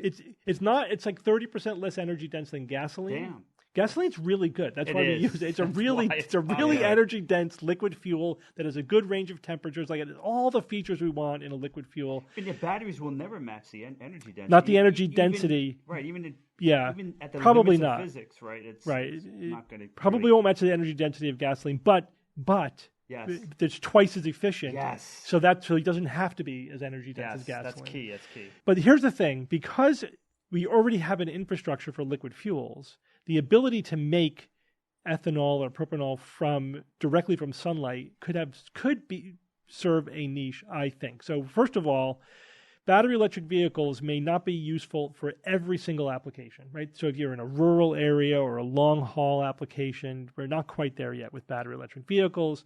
So if for people who need to be able to fill up a tank or whatever, then or at some temperatures, although at low temperature, ethanol doesn't do well at low temperature either, but you can fix that. You could basically have heaters, So like heavy long distance planes. Yeah, so maybe with certain applications like planes, or for trucks or long haul vehicles, it might be more efficient than having a really, really big battery that's very heavy. So I do think there is a place for it, and also it could be just something that exists alongside battery electric vehicles. We don't need one solution for everything. It's not like we have to pick the one best solution and 100% go with that. I could imagine progressively displacing gasoline, right? So first, you mix it 30%, and then you have flex fuel cars that can go up to 50% or even 85%. Then you have the hybrid vehicles that have the battery, but a small battery for the regenerative braking and to increase the efficiency of it. And so you basically end up with this hybrid flex fuel car using this using this zero carbon synthetic fuel made from sunlight, right? So I could see how that could work. And also, because if we're going to try to get rid of all gasoline cars, that's a lot of batteries, and it's stretching our ability to source all the raw material. So if this takes the edge off of our need for raw material for all those batteries that we would otherwise need to go 100% battery electric vehicle fleet, that could help as well. We need a good way to recycle batteries. Yeah, that's true. Absolutely. Because if we can, we're working on it. It seems like they're making progress. Yeah, but you're right that we need to get to the point where we are sourcing raw material from existing batteries. So anyway, I do think that that's a possibility. So this is encouraging, and I hope it does pan out. That we can scale it up and it can get that efficiency up. The other thing is, I think the final way that it can have a really good use is in long-term energy storage. Yeah. Because liquid fuel is really good for that. It's good for long-term energy storage. Whoa, wait a second. Gas doesn't last forever. I mean, if you had gasoline. Yeah, but if you had it stored in a proper condition, because I'm going to be using this 6 months from now over the winter. If you look at a lot of post-apocalyptic stories, it's like, oh man, it's been 10 or 20 years. Gasoline. I'm not talking about years, Bob. I'm talking about months. Oh, all right. I'm talking about months, not years. All right. I'm talking about, because think about it. If we wanted to get long-term storage. Long-term, yeah. So right now, battery storage is good for 2 to 3 hours. That's it. What are you talking about? If you're grid storage, talk about grid storage. If we're batteries are good for shifting solar panel energy to use in the early evening, right? Where the peak usage is. But we're never going to have enough battery storage to shift for even days, let alone months. Yeah. It's going to be hours, and that's it. Mm-hmm. So we need grid storage that's good for days. The wind dies down for a couple of weeks. We need to get through it. Pumped hydro, though. Pumped hydro is great, although water does evaporate, and so it's not perfect. But yes, and it may not be great in places where water freezes, So yeah, absolutely. I think that especially the closed loop pumped hydro is going to play a role. But the ability, when we have more energy than we need during peak sunshine, the ability to turn that into liquid fuel that then we could then store up for the winter may be huge. That sounds awesome. That could be, I think, a really important application for that. Does it give off any CO2 or anything? Well, again, when you burn it, you release the CO2 back into the atmosphere that you captured in the first place. No, so it's net gain, zero. Right. It's net zero carbon. Yeah. What's out there? Yeah. Anyway, I keep an eye on this kind of technology, and that's always my big question. It's like, how would we use it, and is this the way we want to go? So I don't think this is going to be the solution, but I do think this could be one of many and I technologies. agree with you. Yeah. I think it's not going to be the future. Isn't like all batteries. Like we're going to need the shotgun effect. Yeah, we need everything. We need everything. Absolutely. All right, and I love the fact the big thing is this would fit right into our existing infrastructure. Like hydrogen, the deal killer with hydrogen is we don't have the infrastructure for it, and by the time we get it, it's going to be eclipsed by batteries and other advances. So you could literally like pump this stuff just like gasoline. It is. It's already in gasoline. Like ethanol is like 10%, you know, but you could go up to 30, and again, if the cars were made to burn it better, you can go up to 50 to 85%. But like even down to this idea, like could you put it in the same underground tank as gasoline and it won't corrode it or totally do anything? Yeah. Okay. Yeah, it just fits right into the existing liquid good. fuel stream. Yeah, that's why that's the big helpful. advantage. Yeah, That's the big advantage. All right, Evan. Yep. Tell us about the new way to learn to read. Yeah, new way to learn to It's all read. about the new way. Thank you. Clockwork Orange. I know, right? Yeah, I stumbled on this article, and the title of it is "Love It or Hate It: The Science of Reading Gains Traction in Schools." All right, the science of reading, and nothing that I've really thought about much before. I learned how to read a very long time ago and never really revisited the subject or the thought about how did I learn to read? How was I taught? How are people being taught today how to read? I don't know. I'm not an educator, or not a teacher per se in a school. So this is from the sources, the School Library Journal. And all right, what is the science of reading? So definition, it's a interdisciplinary body of scientifically based research about reading and issues related to reading and writing. It incorporates insights and research from disciplines including psychology, educational psychology, cognitive science, and cognitive neuroscience. So a lot of the things that we want to hear about that are going into the thought about how we teach children to read. An important model in early reading research is what they call a simple view of reading. And it basically boils down to a formula, which is decoding times language comprehension equals reading comprehension. So decoding is the use of letter-sounding relationships to translate a printed word into speech. And it's also referred to as sounding out. You may have heard that term.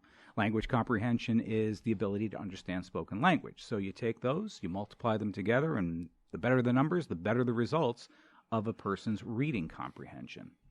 So when it's more complex than that, but that's basically constitutes the core of the body of research that's been done on how best to teach children to read. And there have been a lot of studies on this, I find out, over the course of many decades. And also a nice thing about it is that it's been done in various countries, with various languages and various cultures, and the results seem to be pretty much the same, positive results. And, a lot of this may seem like, oh, yeah, well, duh, this is how children are taught to read, but you might be surprised to learn some school systems here in the United States have only recently adopted this science-based approach to reading. And prior to that, the standard method for teaching children has been, well, not scientifically based, really. It's something called balanced literacy, which is not a term I had heard about before. That seems to be the primary model that educators would use to teach children how to read. It's also known as whole language or 3-cueing method. Some of these terms might be familiar to some people who are in education in our audience. Balanced literacy concentrates on having children read whole words instead of sounding out the letters. And the method also teaches children to guess when they come across an unfamiliar word. And they use context clues like a word's first letter or pictures. They associate it with certain pictures in the book. These techniques date back to, well, the 1950s, really. And there's been, some refinements to them over the course of time, but that's basically the core of balanced literacy. So students guess a word and is correct on whether it makes sense or not. If it sounds right, it looks right. But the critics say that the students become much too reliant on needing pictures and context clues. And these strategies have ultimately kind of failed them over the course of their learning experience. But today, some of those popular school reading curriculums, I'm going to list a few here. Fountas and Pinnell, Journeys and Units of Study for Teaching Reading. These are apparently well-used curriculums, they are based heavily on the old system, on the balanced learning system. So the news this week concerning the science of reading, it's two-pronged. It shows that good results continue to come in as a result of the scientific method of teaching reading, and that more states are announcing and school systems are announcing that they're going to adapt the new systems. So let's start with the first one. Mississippi, Alabama, and Louisiana have all seen dramatic improvements in reading scores by investing in their science-based reading instructions. Mississippi, 2013, that's when they adopted the new program, and they passed legislation mandating that the teachers be trained in the science of reading. When those policies were implemented, reading performances in those states went from bad to pretty darn good. According to the Associated Press, Mississippi was ranked, this was in 2013, they were ranked 49th in fourth grade reading. In 2022, it became the 21st best state. So that's not an insignificant jump. So I just read that, and that is directly from them changing their methodology on teaching reading? Adopting the science of reading methodology and abandoning the other system, the old style. That's the Good holy results. grail right there. Yep. That quick, too. Yep. Jeez. Mississippi went from ranking as one of the worst states in the country for low-income fourth graders in 2013 to second in the nation in 2022. So in a span of about 10 years, they made an incredible leap here. And so the new laws have required that the teachers need to undergo the training in the science-based reading instruction. Alabama and Louisiana, in 2019, that's when they implemented their rules and methods for the science-based reading. Alabama had ranked 49th among low-income fourth graders, but in 2022 it ranked 27th. So in a couple of years, it showed results. Louisiana was ranked 42nd in 2019. It is now 11th in the country. So, also they mentioned that while a lot of, and we've talked about this before, some students have taken some steps back since the pandemic, and then those test results have shown that. But in these states, pre-pandemic, post-pandemic, their scores continue to improve. Mm-hmm. So it actually fought, in a sense, their way through the unfortunate aspects of education and how the pandemic had an effect on it. But I have to say, Evan, I mean, that's great, and I think that's probably, there's supportive evidence for this technique, but again, it's not controlled. Right, so we don't know. You're starting with states that are at the bottom of the pile for a reason, and probably anything they did would probably have resulted in an improvement. Okay. Just the fact that they're now investing in a reading program, where they're like, we're doing this new thing, or the teachers are now doing something, new, probably would have had an effect. So you know what I mean? So there's just from a scientific experimental point of view, we can't say 100% that means that the new method was superior. It could have just been the intervention observation effect that we're seeing. Sure. I understand what you're saying there, Steve. What I've read, and I didn't read the studies, but they're saying, and I went to various education websites to look a little bit more into this article, is that the studies that have been conducted over the decades regarding this particular method have yielded, for the most part, positive. I know there's a lot of research. Results. I know that there's a lot of research into it, but I mean, it is in education in general. It's hard to do really well-controlled studies because, you can't. We're going to not teach Johnny how to read and see what happens, or you know what I mean. They're often just doing this kind of thing. We'll just do a new thing and see what happens. But there's always the observer effect of, when you're doing a new thing, It's like every diet works. Why does every diet work? Because now you're paying attention to what you're eating. And before you weren't. But that doesn't mean that the theory behind the diet is actually effective. Is there a third option, though, that they could have otherwise tried and see if that yielded better results? They should have tried to have some kind of control intervention if you really were trying to ask. And this is why there's still a little controversy about this, because the evidence is observational. And it's not experimental. Are you citing a study here, Evan? I mean, it sounds like what you're saying is that there have been well-controlled studies, and based on the outcomes of those well-controlled studies, these school systems have adapted this information. And now look, we see good outcomes from that, which this was not an experiment. This was a utilization of a methodology that we know is experimentally sound. Right. I'm reporting on what they're reporting from the results. So no, it's not a study. I'm right. And we're not seeing effect sizes. I was about to use that term, but it wouldn't apply here because we weren't actually doing a controlled study. But going from 48th to 11th, or some of these it's numbers impressive. that you said. Yeah. But again, we're starting at a famously low level. Like Mississippi is like at the bottom for a reason. Where they anything they don't invest it. in education. They don't invest as much in social programs, so they tend to rank towards the bottom. Right. In a lot but of getting these it up measures. into the top 20% with one variable shift is pretty telling. The other part of the news, though, here is that other states, more states are adopting this now. Perhaps as a result of reaction to the results that they're seeing in these other states, because Tennessee, North Carolina, Georgia, Kentucky, and Virginia, they've all adopted similar reading policies in recent months, just recently, and New York City is now going to also implement these policies. They have 32 school districts, just New York City alone. At least they're doing something. No, absolutely. Again, I'm not trying to be negative about these methods. I think they are evidence-based. They do make sense, and also neurologically they make absolute sense, because this is how our brains work. We decode things phonetically. We assign them. We decode them conceptually, etc. And so teaching towards in a way that's compatible with what we know about the neurology of being literate of language makes sense. From a plausibility point of view as well. And again, the old systems were not based on anything, right? I mean, a lot of them are just based on, let's just do it this way. They do no research, or they just start doing it.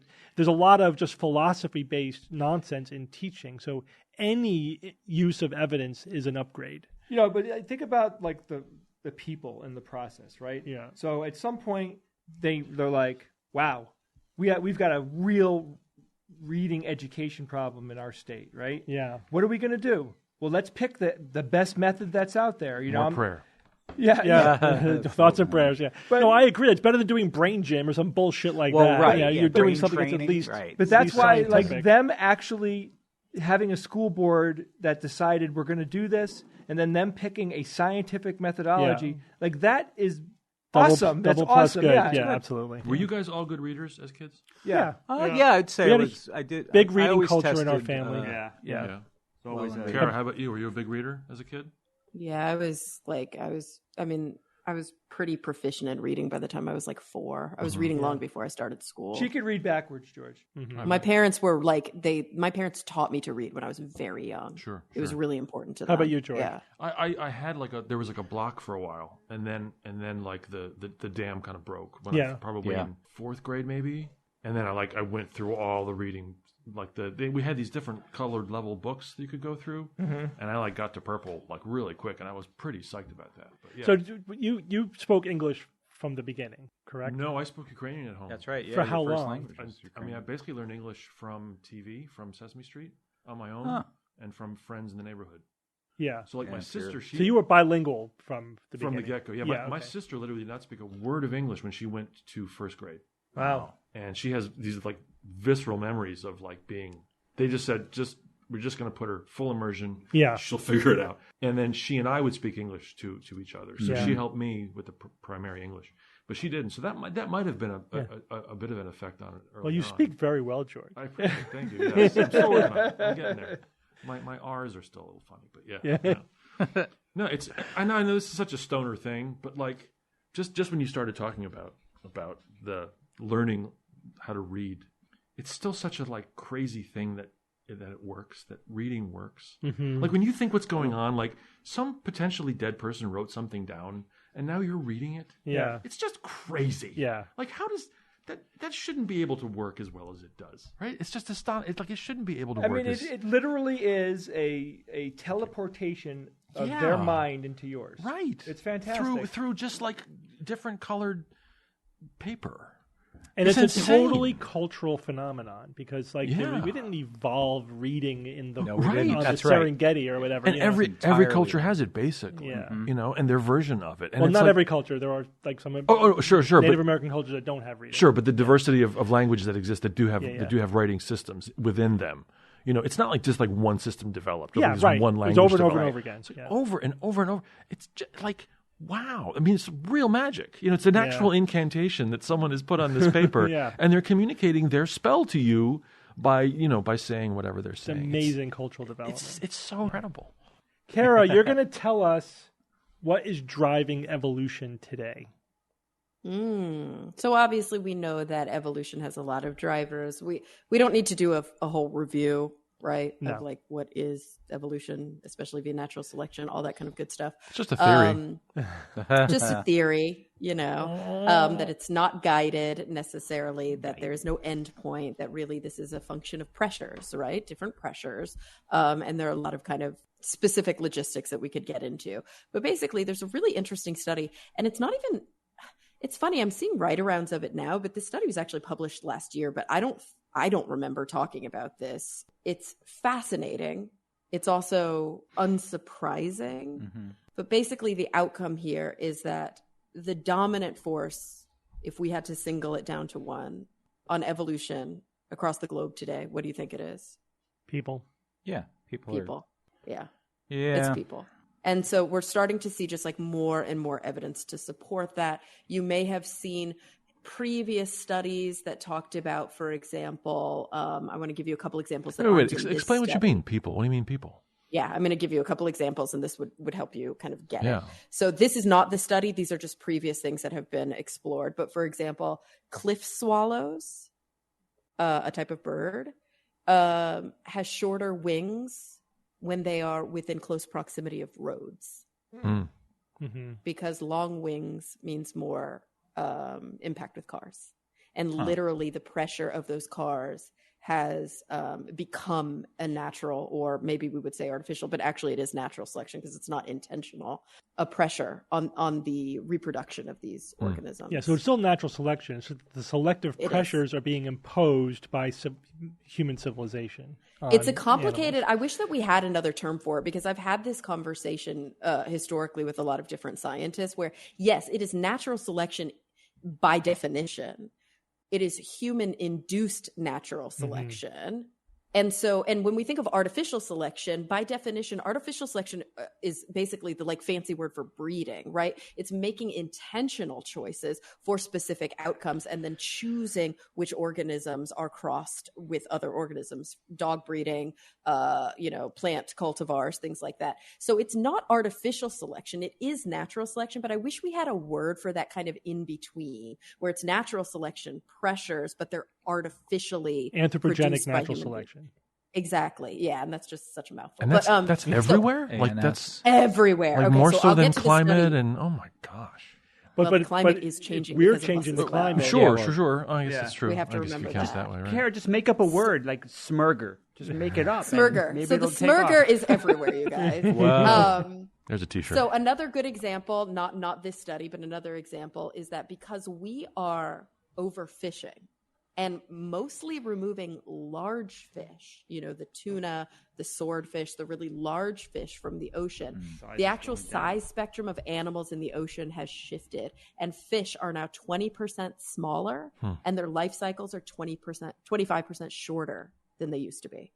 Wow. Directly due to overfishing. And Kara, I understand that I'm overfishing. That trend towards smaller animal size is true not just in fish, but just animal kingdom wide. And it's not just within species. It's like smaller species are predominating over larger species. And that probably has to do with the exact topic of this study, which is urbanization. So this was a really interesting approach. Basically, the largest study of its kind, 287 authors on this paper.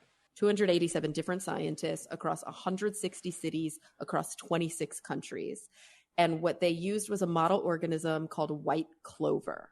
So white clover, Trifolium repens, is a plant that originally was native to Europe and West Asia, but is now found like pretty much all over the globe. And so they followed this plant everywhere from urban centers out into suburban areas, out into rural regions. And they took over, like 100,000 samples, I think even over 110,000 samples. And they compared the genetics of these samples. And here's something fascinating that they found, that specific plants within cities were more similar than plants in the urban, suburban, rural lineage in a particular area. So basically, the amount of evolutionary pressure by a city, even if that city was across the globe from another city, was more similar than the evolutionary pressure of something being geographically distinct. Does this make sense? Yeah. So plants in cities were more similar to each other than than plants were in city to suburban to rural, but close to each other. Yeah, but like next door to one another. Right. And so, they were specifically looking at a gene that's responsible for producing a toxin as a result of pressure from pests and pressure from drought. And they found that this was significantly, like the expression of this gene was significantly different in cities versus rural areas, but that the difference there was smaller kind of between groups than within groups within these geographic regions. So basically their takeaway of this is something called parallel evolution, which is the idea, parallel adaptive evolution, which is the idea that these separate populations are being shaped by similar selective pressures for specific traits because the selective pressures in those locations are more similar. So urbanization itself, large quantities of people, large quantities of buildings, high levels of human anthropogenic population density is actually having a bigger influence on these traits than natural phenomena like climate or, different local kind of genetic features. And so this model using, this clover, they're saying, we should probably start looking at other organisms, but we can very likely extrapolate this across the globe. That urban centers are directly affecting the evolution of organisms within those urban centers. And they're doing it kind of at a more, I don't want to say faster, more intensive, but a more specific way than just climate or just natural phenomena. Yeah, that's interesting. It's like urban is an ecological niche now. Yeah, urban itself, just human density is itself an the ecology. So the ecology of a city in Russia might be more similar to the ecology of a city in India than, going from within the city out into a rural region, which is bananas to think about.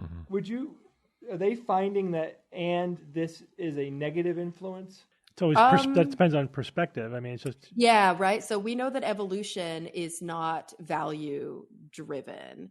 We know that things will adapt to their environment. The things that can adapt best to their environment are more likely to survive. The things that are poorer simply because they can't do it quickly enough or because they didn't already have those mutations, whatever, will not survive. So if you say, is it a bad thing? Well, it's a good thing because these organisms are learning, certain organisms are learning how to thrive within urban environments. So there's still flora and fauna here. Yeah. But yes, I think, is it a bad thing in the sense that we're going to start to see, or we're already seeing, lower biodiversity in these areas? 100%.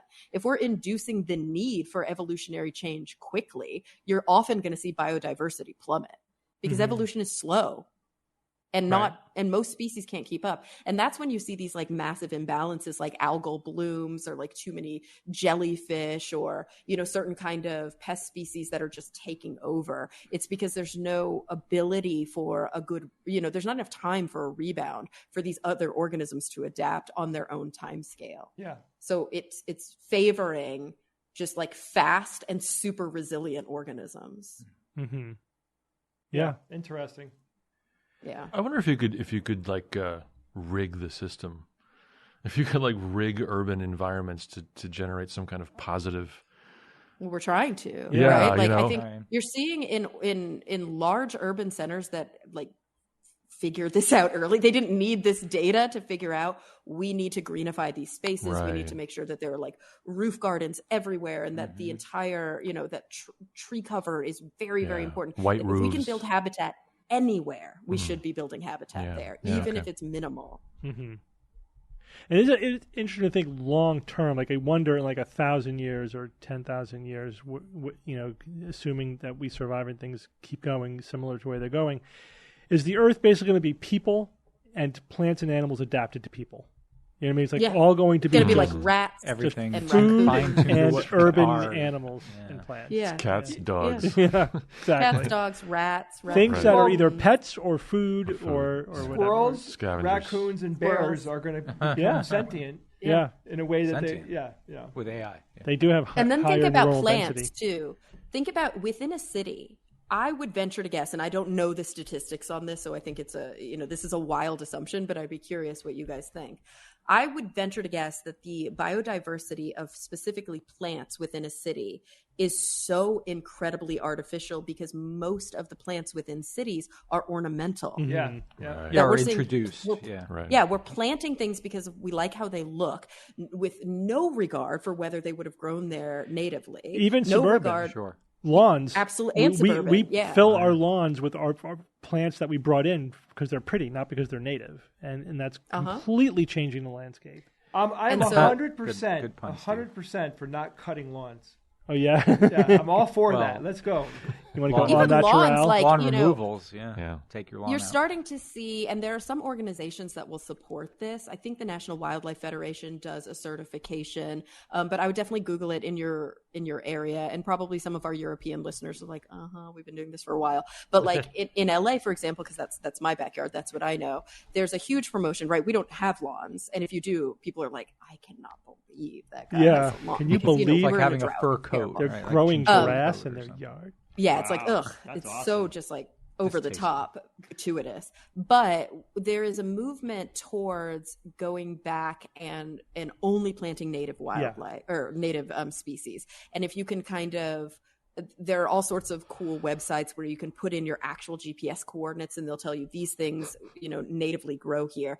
And then you build out habitat and you'd be amazed how quickly it just becomes overrun with life. Right. Mm-hmm. Wow, so it It's can resort to what it was very quickly. Very easily. Yeah. Just think about it. If we can so easily artificially induce, we can so easily de-artificially induce. Yeah. We have the Or power. artificially de-induced. Yes, thank you. Thank you. I put the D in the wrong place. De-artificially Unartificially. uninduced. Yeah. De-artificially. And All the right. not with the not. Retroficially. Thank you, Kara. Jay, you're going to do your AI thing. This There is going is to blow you away. An I'm looking forward to experiment. An this. experiment has been done. Oh, here we Not go. good. So here, It's here's like the how this uranium is going to kit for work. kids. That's right. Yeah. Here's how this is going to work. First, I would You're inducing like an existential crisis here, Jay, just so you realize. look. This is like, all kidding aside. This is a very, very good example of where technology is today. We're talking about artificial intelligence and its ability to mimic human voices. And here's what I did. Ian suggested a website that has a very powerful AI tool. Which Very powerful. If you upload, Thanks, I Ian. uploaded about 4.5 minutes of each one of us talking. And Yeah. then, this is what the game is. Uh-huh. Ian's going to play a sound file for us. It can either be AI or it could be the real thing. Oh, gosh. And everybody, including the audience, has to guess. Yeah. And then Ian will play you the other file, and then I'll tell you what the answer is. Okay. And then I also made some funny recordings saying things that were just funny, just to have a little fun. All right, so Ian, let's just randomly pick one of us, and let's do the first one. So Ian is going to... So we know who it's supposed to The be. game Yeah. is called AI or A Nay. So AI or whoever AA. Ian picks Come on. first, I didn't consult George about the name. just I keep like in it. mind, this could either be Yep. a real recording from the most recent show or George's most recent show, or it's a AI version of that Right. same exact sentence. Right. Here we go. Who wants to go first? Who Let's wants do to be Kara first. Kara first. Okay. No, okay. Here we go. Okay, researchers are trying to develop a new way to approach this. AI. AI. It's a little AI. flat. AI. It's a little flattish. Yeah. It I'll sounds say Kara fast. just to be It different. sounds fast. It's yeah. not. There's aren't the little chuckles I'm used to. Okay. It's a How short- about this? Play the next one. Okay, researchers are trying to develop a new way to approach this. Yeah, that's Kara. Okay, the first one is real. AI. The Yep. second one was Kara. Yeah. Now, just for fun, play the AI of Kara again. Yeah. This is AI. Yeah, it's 4.5 crazy. minutes It's crazy. of sampling Kara's voice. Way to approach Okay, researchers are trying to develop a new way to approach this. It's close. It's Yeah. astonishing. close. Damn good. Definitely my really voice. close. That's where it is right now. It's just amazing. All right, next one. We're actually in a worse place now than we were before COVID when it comes to hospital staff. That's Steve. That's me. Real Steve. Meat space, Steve. Yeah. That's me. Play the other one. That's nay. So here we go. We are actually in a worse place now than we were before COVID. Yeah. AI. All right, that was AI. definitely. Yeah, a little more But that's robotic astonishing. to Yeah. it. And the place, there was a mistake in there, which I Yeah. thought was maybe a MacGuffin. I But picked that deliberately. Yeah. I want because Oh, does AI correct for that? I could make it stutter. You too. can can make make it it stutter. do Yeah. a Yeah. flub. Yep. Jesus. Ooh. All right, so that just so everybody knows, the first one was artificial intelligence. Okay. The second one was real. For Steve. Oh, yeah. the Wait, other no. way. The first one No, was real. that's wrong. The first one was Steve, and the second one was artificial intelligence. Well, what do you really Yeah, I think, did. though? What I just said. Okay. I'll do the reveal right at the first one. So here we go. An episodic memory is a type of long-term memory that involves conscious recollection or previous experiences. That's AI. AI. Probably- JI. I think that's AI, AI. but it's so good. It's JI, but it is JI. quite good. That one's AI. Here's the real one. An episodic memory is a type of long-term memory that involves conscious recollection or previous experiences. The AI It's is like just a little too speed. clean. It's Yeah, too clean and too right, fast. The little too edges, like the clean. But margins. if you can are pull cut. that back a little bit to make it feel like you're trying to come up with the words as you're doing, I mean that's It's Yeah. even the little things, like the tiniest It's bit of so- saliva that you can hear in a word. All right, right? hold on, No, hold I'm on. We're not serious. done yet. Let's play Bob. So you have a new ball of plasma that's even hotter Bob. and more energetic than before. Bob. That's Bob. that's I would that's say Bob. real Me. Bob. Meat space That's Bob. Meat Bob. Go ahead. That's correct. So you have a new ball of plasma that's even hotter and more energetic than before. Slightly off. It's It's really slightly good. off. I mean, it's so It's- good. it's close. It's so It's good. close. If But we that's didn't the- hear them side by side, we may not have Right. known Right. that. Plus, we're really familiar with each other's voices. Yeah, that's true. That that's is true. true. All right, let's do Evan next. Why do we need cultivated meat? It's a crucial solution for our global food system and the planet at large. I'd say Ooh, A. that one's hard, but That's I think harder, it's but I'd say It's AI. AI, yeah. Yeah, that's AI. Why do we need cultivated meat? It's a crucial solution for our global Yeah. food system and the planet at large. Yeah. Wait, before you play, I wonder if part of the reason that was it Bob and Evan's AI sounded closer to reality is because their reality was so much more emphasized. Yeah. Does that make sense? Yeah. Like the way they much more punctuated, much more emphasized. So the AI is picking up those little isms. Were you And reading? the Were you AI guys reading too? What you were saying? No, I wonder. Don't recall if I If was that- actually most reading of us the are reads. using notes for the show. Yeah. So keep in mind, I trained the AI for 4.5 minutes. A year ago, I trained the AI on about 40 to 50 minutes. It took a week for it. It took a week for it to create the AI file that let me type in the text, and then it took a day for it to create Wow. the text. This happened in moments, and I'll show you in real time. I'll show you. But now for the one that will blow your mind, which of these two is AI or real George? I love outgoing people that are sort of genuine and outgoing. I'd say that AI. I think it's AI. I think. That's AI. I love outgoing people that are sort of genuine and outgoing. And Yeah. That's Yeah, I real. think that was George. real, but wow, it's It's. Wow. I mean, that All right, is. so. If that was placed in the middle of a sentence, Never would have known wouldn't, it. It would Never. never stand out. Mhm. It would never stand out. That's unbelievable. All right, here is. I mean, you've been hearing all the pop tunes now, where like Freddie Mercury is singing Beatles songs, and Yeah. have you heard these things? Mm-hmm. You know, they're really good. They're not perfect, but they're incredibly close. All right, listen to this. I'm making this right now. I just typed this sentence in. Look, Jay, I know you love outer space and all, but if you go there, forget about making meatballs. Wow. Can you, Now listen. Now can you listen. make it a little louder? Listen to the difference. Listen to the difference when I'm just hitting the generate button again, and it makes a different version of the same thing right on the fly. It's doing it right as I click the button. It's generating. Look, Jay, I know you love outer space and all, but if you go there, forget about making meatballs. Darn. That was better too. That's yeah, good. The second one. That's darn Is good. that crazy, That's guys? crazy. That's good. I'm telling you, it's like So in 1 year, it went from weeks and days to instantaneous. Moments, yeah. And also, this AI software lets me change a couple of parameters. I'm surprised that they don't have a faster or a slower. Yeah. Yeah, if you slowed it down a little bit, I bet you'd be a lot. Yeah, I didn't want to doctor it. I could have put it into an audio programming and doctored it. I didn't want to. I want to show you exactly what it's doing. I just took a paragraph from a pale blue dot from Carl Sagan. Here's George saying, this is live.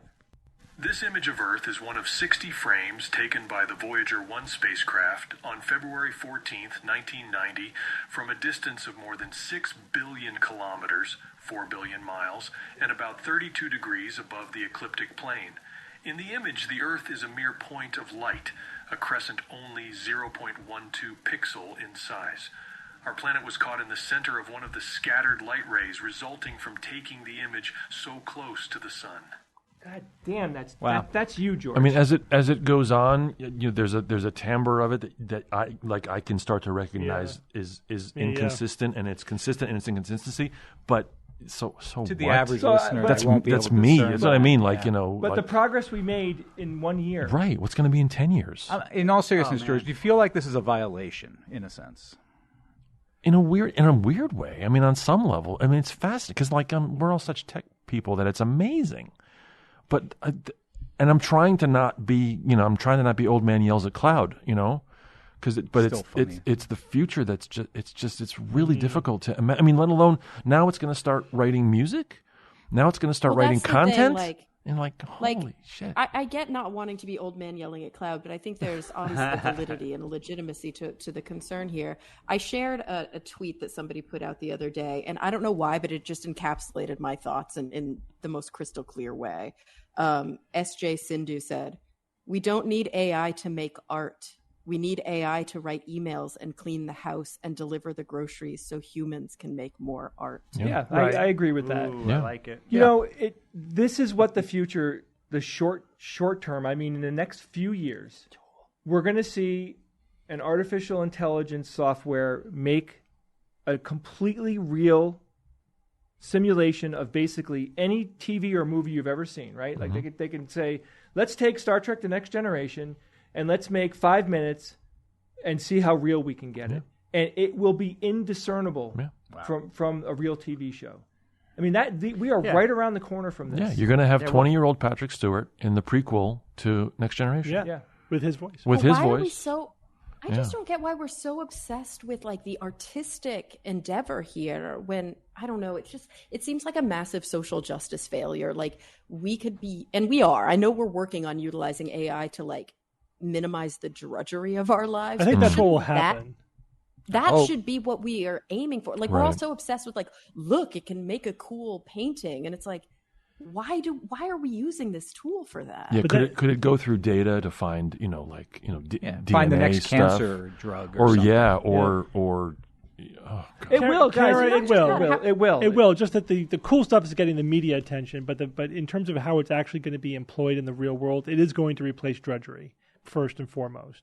Absolutely. The real question is then, is it going to displace jobs at the low end? And not only like robots displacing physical labor, but now we could have AI displacing blue collar labor.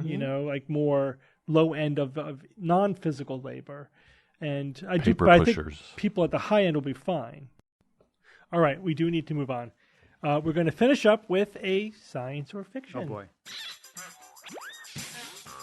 It's time for science or fiction.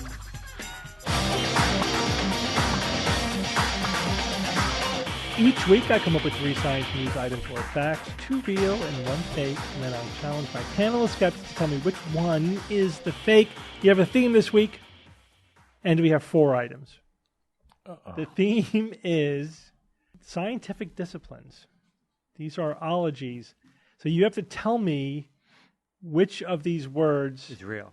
3 are real, 1 is fake. Yep. Which is the fake word? And it could be that the whole thing is fake. It could be that it's just the wrong word with the wrong discipline or whatever. There's something wrong about one of these. All right, here they are. Bromidrology is the study of body odors, their causes, medical and social effects. Bromidrology. Molinology, the study of mills and other similar devices that use energy for mechanical purposes. Deltiology, the study and collection of postcards. or agnoiology, the study of ignorance. All right, one of those is fake. Bob, we're going to start here to my left. You go first. Well, deltoiology, that's clearly the study of deltoids. So, right, Jay? I mean, that's just like obvious. A little bit of extreme I nastiness. I mean, any of these really could be it. I don't know. I'll just go with agnoiology as the study of ignorance. That seems like they'd use a different word there. So I'll just say that. Don't know. Rolling the dice here. All right, Jay.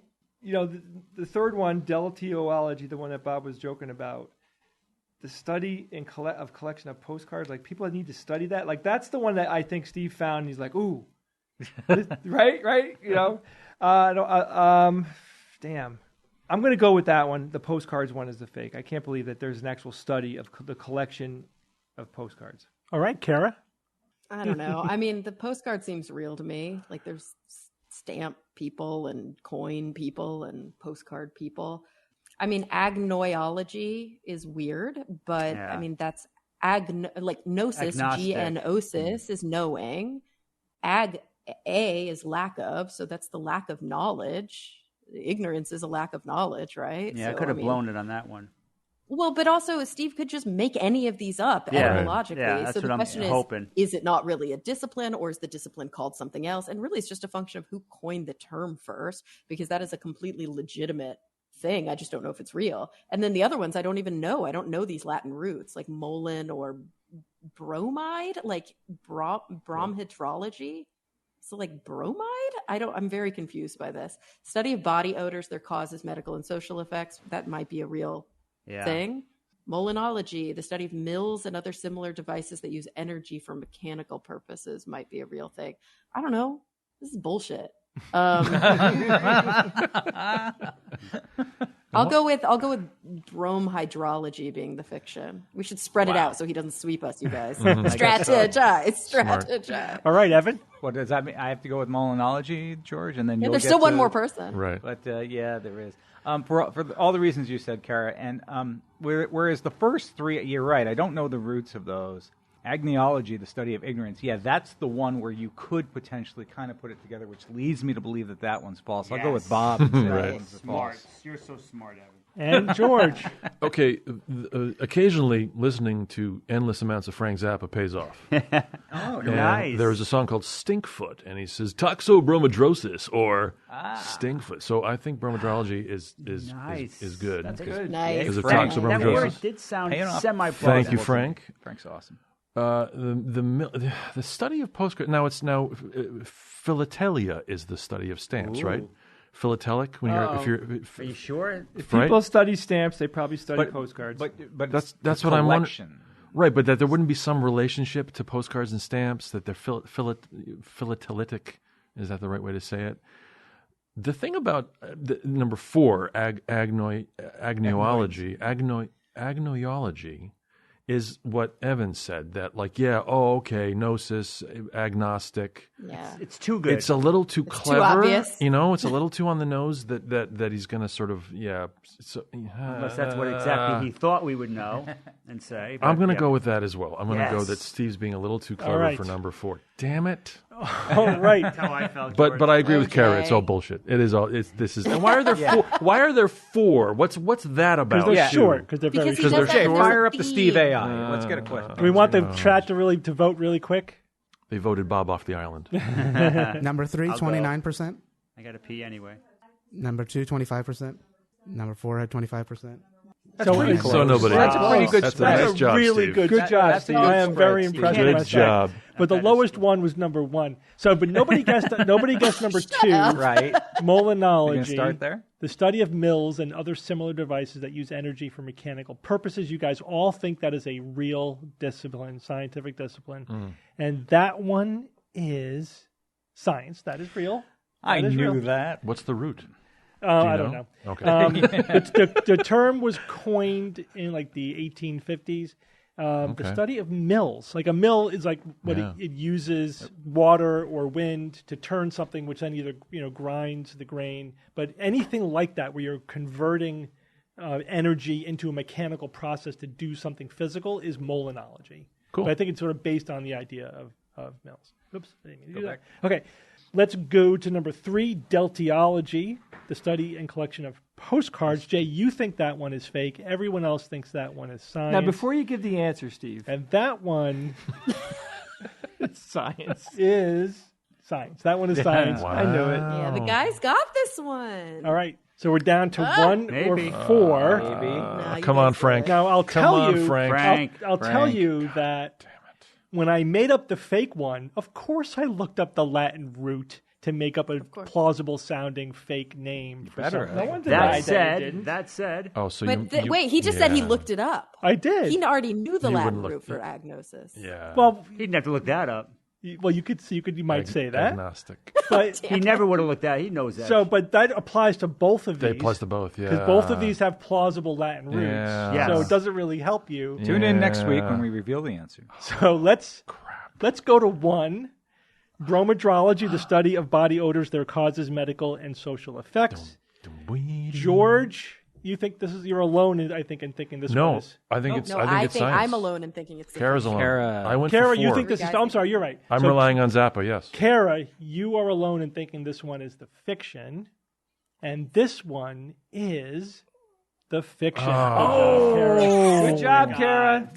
I could not find any study of body odors. Doesn't exist as far as the internet is That was the one I concerned. thought was 100% I know, science. which is always an so indication that weird. it's fake when Jay thinks it's 100% science.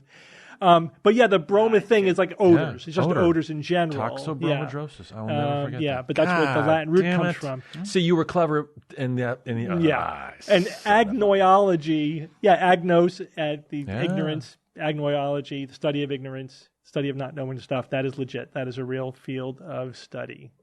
Okay. Yep. Visto Zappa was never wrong. So, Don't say Kara, good job. Nice job. Nice Hey, done, Kara. Kara. You're a As better much as guesser. you were complaining and moaning about this, That's right. you had a solo Yeah. win. It's not bullshit. It's great. It's fantastic. I love it. Best I totally science knew that. fiction That was ever. the Kara AI that was complaining before. Yeah, it's bullshit. I don't like this more. Okay, Evan, give us a quote. Cultivate the habit of being grateful for every good thing that comes to you and to give thanks continuously. And because all things have contributed to your advancement, you should include all things in your gratitude. Ralph Waldo Emerson. Thanks for saying that, Evan. Well, I Ralphie boy. Well, I chose this quote because kind of, one of the reason why we're doing this today is out of gratitude for our listeners very nice. and for our I see what you did patrons. there. So this is kind of the way of saying, once again, thank you so much for It's all these years of this support. It's a way of incredible. saying to all of our patrons, you have our gratitude. And did the dragon Anybody? reference, You shouldn't by have the said way. it. I wanted to see if anybody would guess it. Right. Oh, we are out of time. We got to go. Thank you all for joining me this week. Thanks to everybody in the chat. Thanks again to all of our patrons. And until next week, this is your Skeptic's Guide to the Universe. Skeptic's Guide to the Universe is produced by SGU Productions, dedicated to promoting science and critical thinking. For more information, visit us at theskepticsguide.org. Send your questions to info@theskepticsguide.org. And if you would like to support the show and all the work that we do, go to patreon.com/skepticsguide and consider becoming a patron and becoming part of the SGU community. Our listeners and supporters are what make SGU possible.